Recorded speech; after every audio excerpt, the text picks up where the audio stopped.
All right, let's talk about words. Specifically, one single, everyday word that you've probably used 1,000 times without even thinking about it. But believe me, its story tells us something pretty amazing about the way we communicate. So let's dive in. Our story starts right here with this number, 850. Now, this isn't just some random number I pulled out of a hat. This is the total number of words on what's called the Basic English 850 list. It's basically a collection of words put together back in the 1930s, identified as the absolute essentials, the words you need to express pretty much any idea. And yeah, you guessed it, the word we're talking about today is on that list. So that really is the big question, isn't it? I mean, out of hundreds of thousands of words in the English language, how does a simple word like broken get a spot in this super exclusive club of 850? What's its secret superpower? Well, let's follow the clues and find out. Okay, our first clue is probably the most obvious one. It's in the word's most common job, just describing things. I mean, think about it. We are constantly using this word to explain the state of the world around us. It points to a fundamental idea that we just need to talk about all the time. So when it's being an adjective, broken just means something is damaged or hurt or, not working the way it's supposed to. It describes a state of being. And that definition is incredibly broad, which, as you'll see, is a huge part of its power. Let's take a classic example, right? The broken cup. The word here describes a physical thing that's just not whole anymore. It's simple, it's clear, and it creates a universal image. We all immediately know what that looks like. No confusion.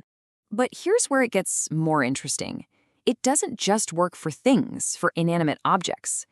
The exact same word that can describe a shattered piece of ceramic can also describe a pretty serious physical injury. And this is where you start to see just how versatile it is. It covers everything from the mechanical to the biological.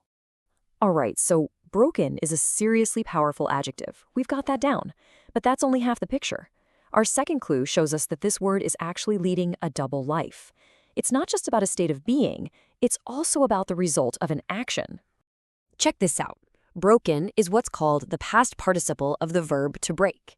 Now, what that really means is that it describes the condition after the action of breaking has already happened.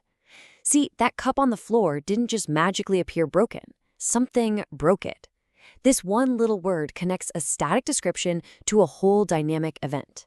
That is a ton of information packed into just 6 letters. And now for the really fun part. Words aren't set in stone. They live and breathe and change right along with us. And our word, broken, has picked up a totally fascinating new meaning in a very, very modern world. If you've ever been around gaming culture, you might have heard this. When a gamer calls a character or a strategy broken, they mean the complete opposite of what you'd think. It doesn't mean it's weak or useless. No, it means it's too powerful. It's so good that it literally breaks the rules and the balance of the game. That kind of flexibility is just incredible. So we've seen it as a descriptor, we've seen it as the result of an action, and we've even seen it take on a new life as modern slang. Let's put all these clues together and finally solve the mystery. Why is this one little word so essential? The secret is its amazing efficiency and its versatility. Seriously, think of it like a Swiss Army knife of a word. It communicates this universal idea of things not being right.